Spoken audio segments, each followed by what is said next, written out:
president has always said he'll see what happens and make a determination in the aftermath. It's the same thing he said last November. He wants a free election, a fair election, and he wants confidence in the results of the election, particularly when you have states like Nevada doing mass mail-out voting to their voting rolls. And when they tried this in the primary, it was a massive failure. Ballots were piled up in trash cans. Ballots were pinned to apartment dartboards. And with that being the system, the president wants to take a hard look at this and make sure that these are fair election results and not subject to fraud. That was the White House press secretary being pressed by reporters on President Trump's recent comments that the only way he could lose the election is if it were rigged. She declined to say that Trump could legitimately lose the election. Those briefings are painful. It's hard to call them briefings. Joining us now. Well, but because they're not briefings. They're not. She lies at will. She continues to do what he does. What she does, yeah. Now let's get to our guests. We've got the member of the Armed Services and Homeland Security Committees, Democratic Congresswoman Elissa Slotkin of Michigan, and U.S. Navy veteran and member of the House Armed Services Committee, Democratic Congresswoman Mikey Sherrill of New Jersey. I guess, Elissa Slotkin, I'll start with you. A lot to talk about, especially the potential that the president could use the military domestically. But I want to start with his plans to go to Kenosha, despite the governor saying not such a good idea.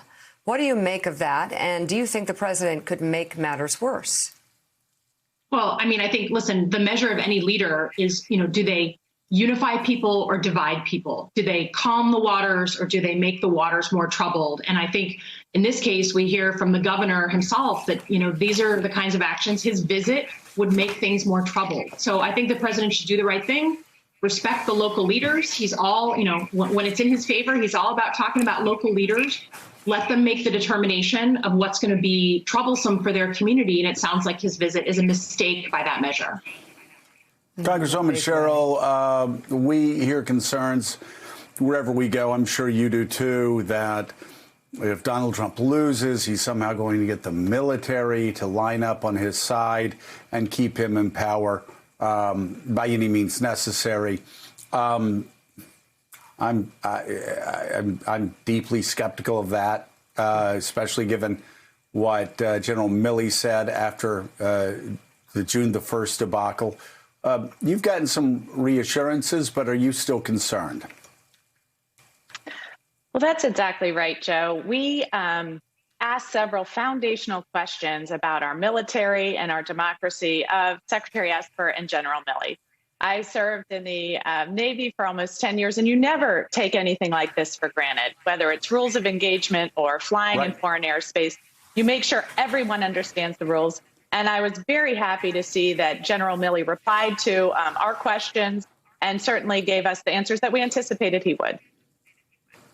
Do you have any reason to believe? And by the way, I'm so glad that you and other leaders are taking the approach that they're leading. We should assume absolutely nothing because I personally believe this president would do whatever he thought he could get away with. I just noticed after June the 1st, in the words of not only General Milley, but the retired admirals and generals who have such a powerful impact on active duty generals and admirals, that there was no wiggle room here, that the military would not get involved in keeping any president in power if the voters voted that president out. Certainly, that's my anticipation, and that's what General Milley said. And as you said, we've heard from General Mattis, we've heard from Admiral Mullen, really respected military leaders that have shown some concern with the president's action, with his attempted use of our federal troops and federal military. And that's why Representative Slotkin and I felt that it was so important to put this on the record, what the rules are, what our military does, and really areas where our military should not be involved.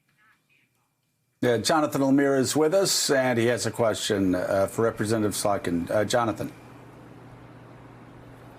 Congresswoman, good to see you. It's not a military matter per se, although the president has certainly raised the possibility of using the military on American streets. Let's remember, of course, with the Insurrection Act and earlier this summer, he very much went down that road and received a lot of pushback in his administration. Could you weigh in, though, on what you're seeing in cities like, say, Portland, where there is a significant federal presence on these streets, whether it be FBI or ATF or Homeland Security, and whether you think that has been, to this point, an appropriate use of federal resources in these jurisdictions?